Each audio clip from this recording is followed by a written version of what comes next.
Hi guys, Rachel with Spunky Misfit Girl here, and I figured I would do a tutorial because I was going to experiment with a mini version of my hardcovers, of the way I make my hardcovers. And I haven't really I have two hardcovers kind of sitting in a certain state of undoneness. I have the Gothic hardcover, which has the doors on the cover, and I still have to put the inside papers for that together and sew it up and start finishing it up. And then I also have a fairy hardcover in progress, and I kind of don't really want to dive too deep into making a bunch more hardcovers because they just don't sell as well as my envelope journals. And those are fun and easier to make. Anyway, they're not as time intensive for me. So I thought it would be fun to do a mini version and just kind of give you an idea of how to make the structure for these. So what I have here, so usually for the board, for the insides of my hardcovers, I use old books and I remove the book pages and I just use the already created structure of the book pages. But what you can also do is you can use, this is book board. So it's a relatively thick board, thicker than chipboard, I believe. And you can get it at places like Dick Blick. Dick Blick tends to be the place for like real bookbinding stuff anymore. So that's just what I'm using for this. So I've just measured out, this was a 2-inch tall piece that I had left over from other projects, and I thought it would be a good way to just use up this little bit of board here. So all I've done is I've measured out 2 covers, 1.5 inches wide each, and then I did a 5-inch spine as well, which is gonna maybe be a little wide. I may ultimately decide to cut that down a little, but I thought to start with, maybe we'd see about making something kind of chunky. So I know people are loving the chunky stuff.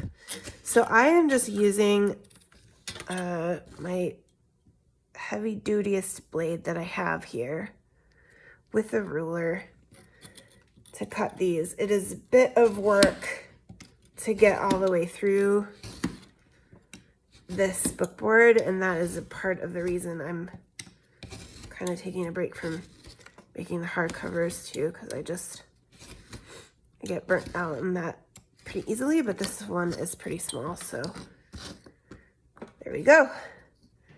We've got our 2 covers, and we've got a nice chunky spine that'll allow us to have a big signature inside, or maybe even 2 inside our mini book here. So then I've got this piece of book cloth here, and I'm going to use that. Normally what I would do with already created covers is just reinforce that spine with some Tyvek tape and then the book cloth over the top. I think this time around, I actually hope I have enough. It's been a while since I did it this way, where I have to actually create the structure. Yeah, but I think that should be, I think we should have enough here to do both sides, because it'll fold up like this. So we'll cut it probably about here. So you want to have it wide enough so that it kind of comes over both of your covers, and then tall enough that it's going to be able to fold up. And then I'm going to do a piece for the inside as well to cover that up. this is just one way to put a book together. There are lots of different ways to do this. Okay, and so then I have these papers that I've picked out. These are actually from a new kit from Emma Parrish. I forget the exact name of it. I think it's like Boho Blues or something like that, or Boho Blue. But it's absolutely stunningly gorgeous, and you'll see it when you go look for it. It's got these, I printed out these smaller guys at 50% because I was thinking I might use this little wolf on my cover on the outside, kind of like this. Woo-hoo-hoo. And I think he'll be really striking for that. So that's why I did those. So I'm planning to use this one for my end papers on the inside, and this one for my covers. So basically what I need to do is cut a couple of pieces. They have to be, you've got to get a little room on one edge and then both the top and the bottom so that it'll fold up and fold up. So I'm gonna go about here. And here is fine. That's probably gonna be too much, but let's see how that shakes out. And that will be the same length this way for the other one. So I'm gonna cut the whole slice just like that. And that gives me 1 and 2 for my other cover. Right, so that should be good for both. It's probably more paper than we need, right? So let's look, actually. Let's look at how this might look. Ooh, that's gonna be great.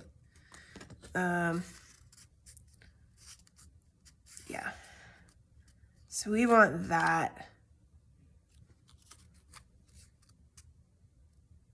I want that to be the outside, that to be what folds around, so that.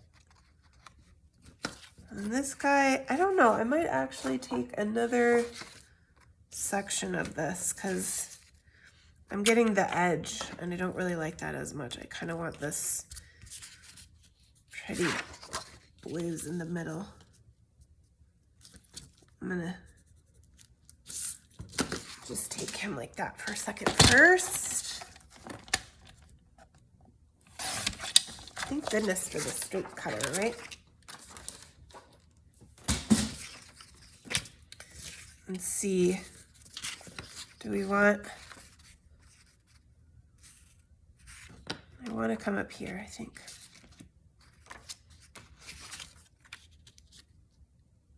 Like this. Thereabouts. Okay.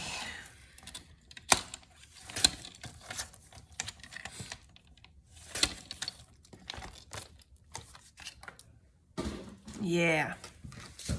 So now that is going to make a great cover, I think. And this can be our back.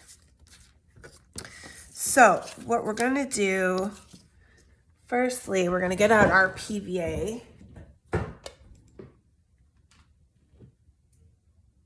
Which might not be something that you just have on hand. It's a little bit specialized. But I do find that especially for the spines, for my hardcovers, and also for my envelope journals, it is the thing that works the best. I've tried Fabri-Tac on my spines and my envelope journals, and it just doesn't bend as nicely. So I continue to use this stuff. So this is just a big thing of it from Lenco, which again, I generally get from Stick Blick. I think you can also get this one from Amazon. But it's not as easy to find as other glues necessarily anymore because it's not used as much. So I just got my glue bowl. And I'm gonna put down a piece of paper so that I don't make a mess all over the table here. And I'm gonna put I've got my book cloth. All right, so these guys are all gonna go here. So I'm gonna glue up my book cloth everywhere.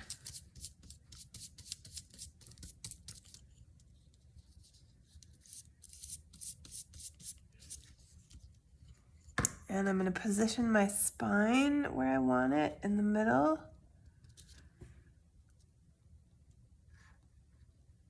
Just like this. And I'm going to give these guys a little bit of room to make that fold. About the same amount on either side. Just like that. Okay? And then I'm going to bring the edges of my spine up and on to glue in, and I'm going to kind of work them in there a little bit in the middle in those pieces so that they'll naturally make that fold when I want to fold later on. Just a little worky in there. Okay. Same thing on this side. Try not to get glue everywhere, although this will get covered too. And this will be my inside, so I'm going to put my end papers inside there. So I'm working those in. There. So these are my mini covers. So I'm going to think about, I think I would like this one to be my outside cover. So that means this guy is going to go over here.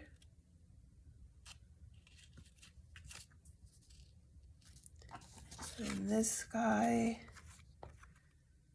I think I want him like this. Okay, so what I'm going to do with these edges is just cut those corners off because they're just going to get in the way when we fold, and that doesn't have to be terribly precise. Like that. And those are going to go on just like that. And I'm going to use my PVA again, and I'm going to go to the edge. It's going to get glued onto that spine. I'm not going to go all the way to the edge out here yet, just yet, because I'm going to put this guy on here first. Just like this, in the middle. Just far enough on the spine. Double check him on the side. And that's good. And my bone folder's on the other side of the room as usual, so I'm just going to use this handy pencil to adhere it and flatten it out on this front piece here. And then I'm going to come over on the other side and fold up my top and bottom. Kind of give that corner a little smudging there.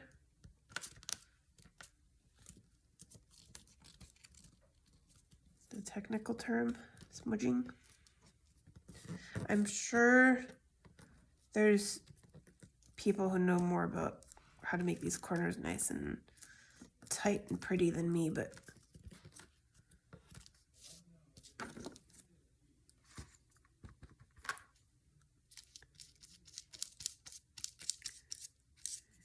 And I'm gonna glue my outside. And this did get pretty long. You don't need it to be anywhere near that long, really. But that's okay.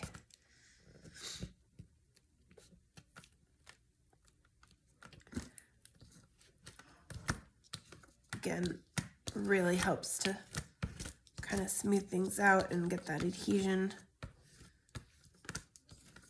really nice with the bone folder. Actually, I have my awl right here too, and that can work as well. There! That's looking nice, although I did mess up. I didn't go far enough on that. I didn't go far enough over on the spine, and it also got a little crooked. Darn it. So maybe, and also my covers are not exactly the same size either. Like it's a little shorter. Oh, darn it. All right, so maybe we'll make this the cover after all. And I'll be more careful on this one to come over. I have a tendency to do that. I need to look more closely.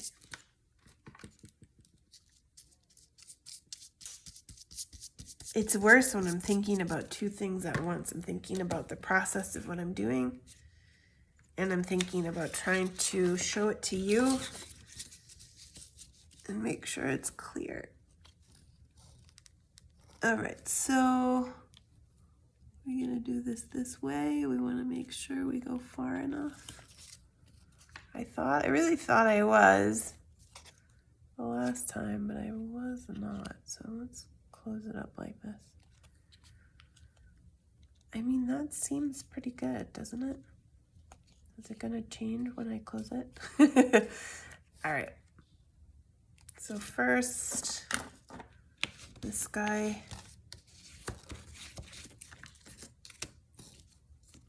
And then these two.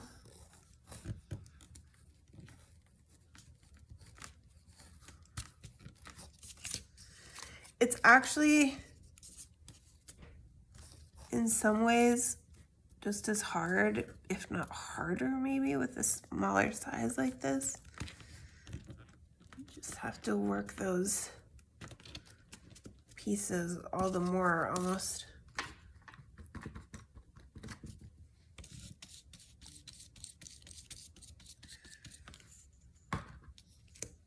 Don't be shy with the PVA. That kind of needs. The paper eats it up pretty easily. It's hungry for the PVA.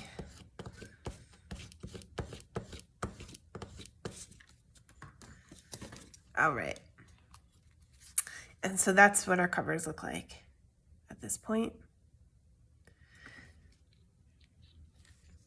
Cover, front cover, big chunky spine, and yeah, my my back cover too far. So don't make that mistake when you're doing yours. Make sure you get that farther over on your spine. Okay. So when I use book covers, sometimes I will cover this with paper. Sometimes with book cloth. It's up to you. It will be seen. So I do like to have something on there. I think actually this time, because I'm making these myself and there's no other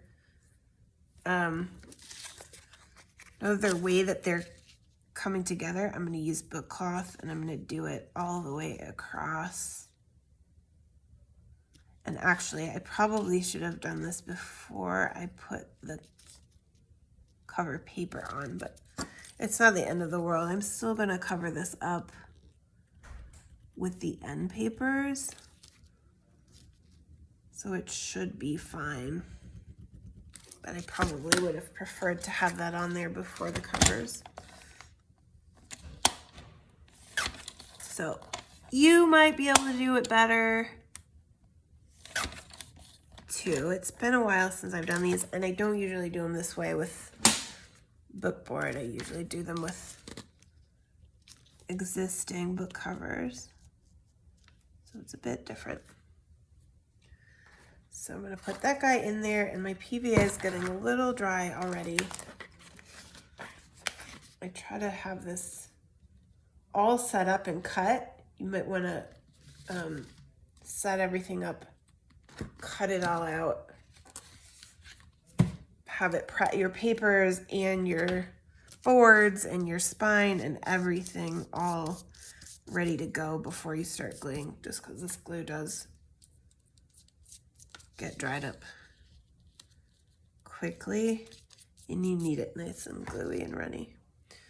All right, so I'm gonna just put this guy on here, and that should keep my bendiness in my spine in pretty good shape. All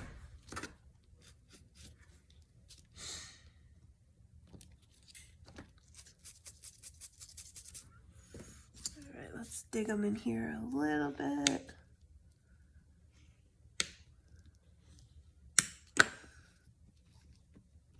Move over. Work them in.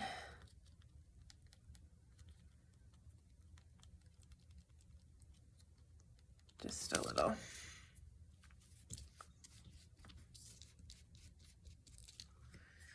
I'm just getting rid of the glue a little bit. This will all be hidden because we're going to put our end papers on too, but I just don't want to get glue on my spine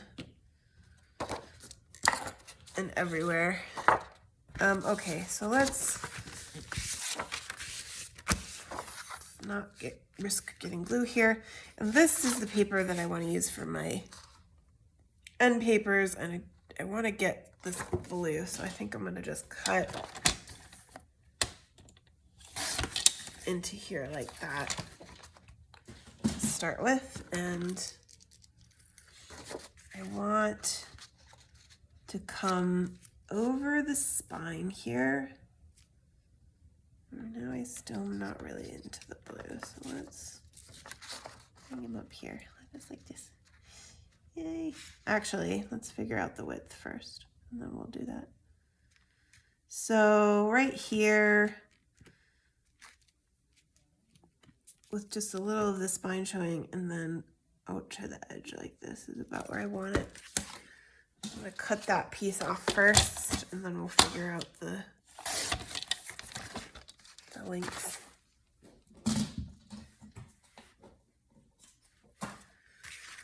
So that's gonna be the right width. And I want to get some nice blue feather right in the middle there. So we're gonna go here and here.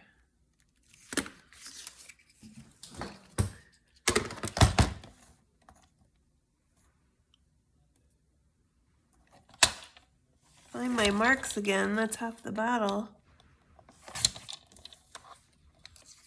Yeah. So funny, I'm so used to inking things. When I first started, I didn't ink anything because I wasn't junk journaling per se. I was doing this. I was actually hand bookbinding, and there, that's perfect. So do I want to ink these is the question. I kind of feel like it with these. I don't know with this. I don't think I will. All right, next step, more of your PVA. Glue those up. Your first end paper. And let's put him on there. All right, where he goes. And burnish him down again with my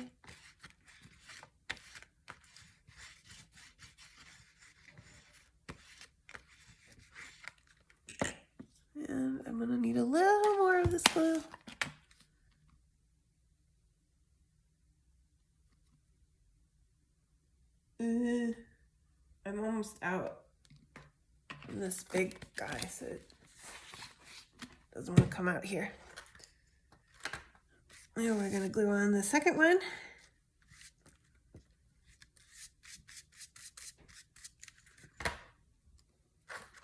We'll put him right side up too. Oh, right? Oh, actually, I might have put it upside down. I did. That's another thing to look out for. All right, we put them both down, upside down. At least they'll match. Because I turned it around. This is my cover here. And that's my back. So pay attention when you're putting your end papers in the direction you want them to go, if they have a direction. It's one of the things that's more nice when you just have a pattern that doesn't have a direction. All right, there we go. Looking good, all the same, mistakes and all.